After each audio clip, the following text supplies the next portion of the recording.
Bienvenue, chers passionnés de savoir et amateurs de mystère. Aujourd'hui, nous plongeons dans une fascinante rencontre entre la littérature et la psychologie, qui promet de révéler des secrets enfouis depuis des siècles. Imaginez un peu, Shakespeare, le célèbre barde d'Avon, connu pour ses pièces et ses sonnets complexes, aurait peut-être dissimulé des codes secrets dans ses œuvres. Et si je vous disais que ces codes pouvaient être déchiffrés grâce aux idées révolutionnaires de Carl Jung, le père de la psychologie analytique ? Vous vous demandez peut-être comment Shakespeare et Jung peuvent bien être liés ? Qu'est-ce qu'un dramaturge du XVIe siècle pourrait bien avoir en commun avec un psychologue du XXe siècle ? Eh bien, c'est le mystère que nous allons élucider aujourd'hui. Alors, mettez vos casquettes de réflexion et préparez-vous à embarquer pour un voyage à travers les méandres de la psyché humaine et la scène intemporelle du théâtre shakespearien. Commençons par une question, avez-vous déjà lu une pièce de Shakespeare et ressenti une connexion étrange avec les personnages, comme si leurs combats étaient les vôtres ? Ce n'est pas seulement la magie d'une grande narration, c'est un aperçu de l'inconscient collectif, un concept introduit par Jung. Il a suggéré qu'au-delà de nos expériences personnelles se cache un réservoir commun de souvenirs et d'archétypes, des symboles et des thèmes universels qui résonnent à travers les cultures et les époques. Prenons par exemple le complexe d'Édipe, un terme inventé par Freud mais approfondi par Jung. Ce mythe grec ancien d'Édipe, qui tue son père sans le savoir et épouse sa mère, est bien plus qu'une simple histoire, c'est un archétype qui reflète des conflits humains profondément enracinés. Jung soutenait que ces archétypes sont présents en chacun de nous, influençant nos pensées, nos rêves, et oui, même notre littérature. Maintenant, appliquons cela à Shakespeare. Prenons par exemple la tragédie d'Hamlet. À première vue, c'est une histoire de vengeance et de folie. Mais si l'on creuse un peu plus, en utilisant les idées de Jung, on peut voir le combat d'Hamlet comme une manifestation du complexe d'Édipe. L'obsession d'Hamlet pour la relation de sa mère avec son oncle reflète le conflit intérieur d'Édipe. Jung dirait que ce n'est pas une simple coïncidence, mais plutôt une illustration des thèmes universels que Shakespeare a su capter, peut-être de manière inconsciente. Mais qu'en est-il de ces codes secrets ? C'est ici que les choses deviennent encore plus fascinantes. Jung pensait que l'esprit inconscient s'exprimait à travers des symboles et des métaphores, un peu comme le langage des rêves. Les pièces de Shakespeare regorgent de symboles tels que des poignards, des fantômes et des tempêtes, qui peuvent être vus comme des expressions de l'inconscient collectif. Par exemple, dans Macbeth, le motif récurrent du sang symbolise la culpabilité et les conséquences inéluctables de nos actes. Ce n'est pas simplement un ressort narratif, c'est un symbole archétypal qui touche le public à un niveau subconscient. Jung dirait que le génie de Shakespeare résidait dans sa capacité à intégrer ces symboles dans ses récits, créant ainsi des couches de sens qui résonnent avec la condition humaine. Prenons un instant pour réfléchir aux implications. Si Shakespeare puisait réellement dans l'inconscient collectif, alors ses œuvres ne sont pas simplement du divertissement, elles deviennent une fenêtre sur l'âme humaine. En appliquant les théories de Jung, nous pouvons commencer à déchiffrer ces œuvres, révélant des vérités sur nous-mêmes et notre humanité commune. Mais attendez, ce n'est pas tout. Le concept de l'ombre selon Jung, ces aspects cachés et souvent refoulés de notre personnalité, peut également s'appliquer aux personnages de Shakespeare. Prenez Iago dans Othello, dont la nature manipulatrice incarne le côté sombre de la nature humaine. En reconnaissant ces éléments d'ombre, nous acquérons une compréhension plus profonde des personnages et, par conséquent, de nous-mêmes. Et n'oublions pas le rôle de l'individuation, un processus clé dans la psychologie de Jung. Ce voyage vers la réalisation de soi et l'intégration de l'esprit conscient et inconscient se reflètent dans les évolutions des personnages des protagonistes de Shakespeare. Prenons l'exemple du roi Lear, dont la descente dans la folie aboutit finalement à une profonde découverte de lui-même. À travers le prisme de l'analyse jungienne, le parcours de Lear se transforme en une allégorie puissante du processus d'individuation. En approfondissant davantage, nous découvrons le concept de synchronicité, une autre idée révolutionnaire de Jung. Cela fait référence à ces coïncidences significatives qui se produisent lorsque notre monde intérieur s'harmonise avec les événements extérieurs. Les pièces de Shakespeare regorgent de ces instants, où le destin et le libre arbitre s'entrelacent de manière mystérieuse. Se pourrait-il que Shakespeare ait eu une intuition de ces synchronicités, les intégrant dans ses récits pour refléter l'interconnexion de toutes choses ? Maintenant, ajoutons une autre dimension à cette tapisserie complexe. Les travaux de Jung sur l'alchimie, Cette pratique ancestrale visant à transformer les métaux en or, offre une nouvelle perspective pour explorer les œuvres de Shakespeare. Pour Jung, l'alchimie était une métaphore de la transformation psychologique.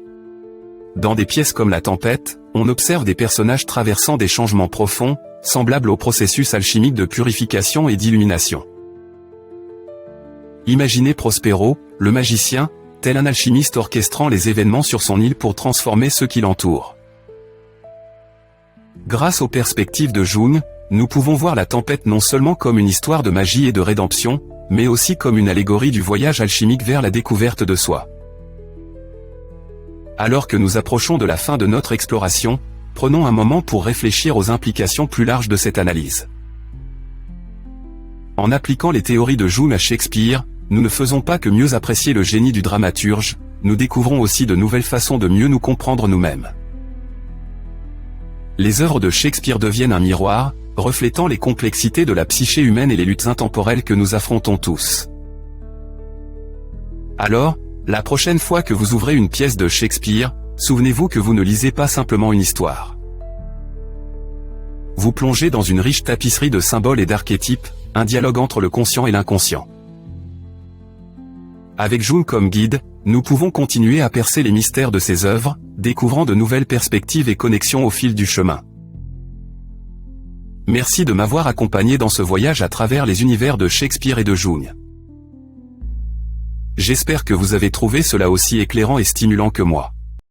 D'ici la prochaine fois, continuez à explorer, à poser des questions et à chercher les vérités cachées sous la surface. Mais avant de nous quitter, plongeons encore plus profondément dans la danse complexe entre l'art de Shakespeare et la psychologie de Jung en examinant quelques autres chefs-d'œuvre du barde sous cet éclairage fascinant. Prenons, par exemple, la tragédie intemporelle de Roméo et Juliette. À première vue, c'est une histoire émouvante d'amants maudits par le destin, mais en adoptant une perspective jungienne, nous découvrons des couches de sens qui résonnent avec les complexités de l'anima et de l'animus, les aspects féminins et masculins présents en chacun de nous. Juliette, avec son impulsivité juvénile et sa profondeur émotionnelle intense, incarne l'anima, un miroir de l'âme ou de la vie intérieure. Roméo, avec sa passion ardente et ses quêtes idéalistes, incarne l'animus, cette force motrice d'action et de rationalité. Leur histoire d'amour tragique symbolise l'intégration souvent tumultueuse mais essentielle de ces forces duales en chacun de nous, un thème qui résonne universellement à travers les époques et les cultures. De plus, réfléchissons au personnage énigmatique de Rosalind dans Comme il vous plaira. Déguisée en homme, elle parcourt la forêt d'Ardan avec esprit et sagesse, remettant en question les rôles traditionnels de genre et les attentes de la société. À travers le concept de la persona de Jung, ou le masque social que nous portons, le voyage de Rosalind devient une métaphore de l'exploration et de la réconciliation entre notre véritable identité et les rôles que la société nous impose. Sa révélation et acceptation finale de son identité illustre le processus d'individuation, où le moi conscient s'harmonise avec les profondeurs de l'inconscient.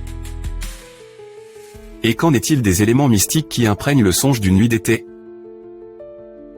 La qualité onirique de la pièce et l'intervention fantaisiste du monde des fées évoquent un univers où les frontières entre réalité et fantaisie s'estompent, un parallèle direct avec l'exploration par Jung du langage symbolique des rêves. Les événements chaotiques mais transformateurs de la forêt enchantée servent d'allégorie à la puissance de l'esprit subconscient, capable de bouleverser et de redéfinir nos vies éveillées. Ils soulignent l'importance d'accueillir et de comprendre les messages cachés de nos rêves. En tissant ensemble ces fils d'analyse, nous pouvons apprécier comment les œuvres de Shakespeare servent de vastes miroirs reflétant l'expérience humaine.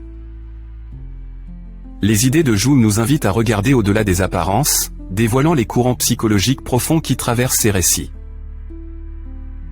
Ce faisant, nous découvrons non seulement une compréhension plus profonde du génie de Shakespeare, mais aussi un miroir qui reflète nos propres paysages intérieurs.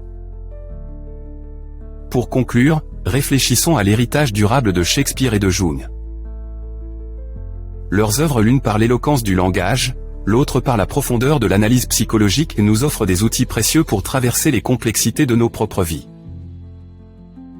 Alors que nous continuons à explorer l'interaction entre ces deux figures monumentales, puissions-nous trouver l'inspiration et la sagesse qui nous guideront sur nos propres chemins de découverte de soi et de transformation. Alors, chers explorateurs, en refermant ce chapitre et en vous préparant à de nouvelles découvertes, souvenez-vous du lien profond entre la littérature et la psychologie, entre les histoires que nous racontons et les vérités que nous vivons. À chaque page tournée et à chaque regard introspectif, nous nous rapprochons un peu plus de la résolution des mystères de la condition humaine, un éclairage à la fois. Merci de m'avoir accompagné dans ce voyage éclairant. Jusqu'à notre prochaine rencontre, que votre chemin soit rempli de curiosité, de découvertes, et des échos intemporels du grand Shakespeare lui-même.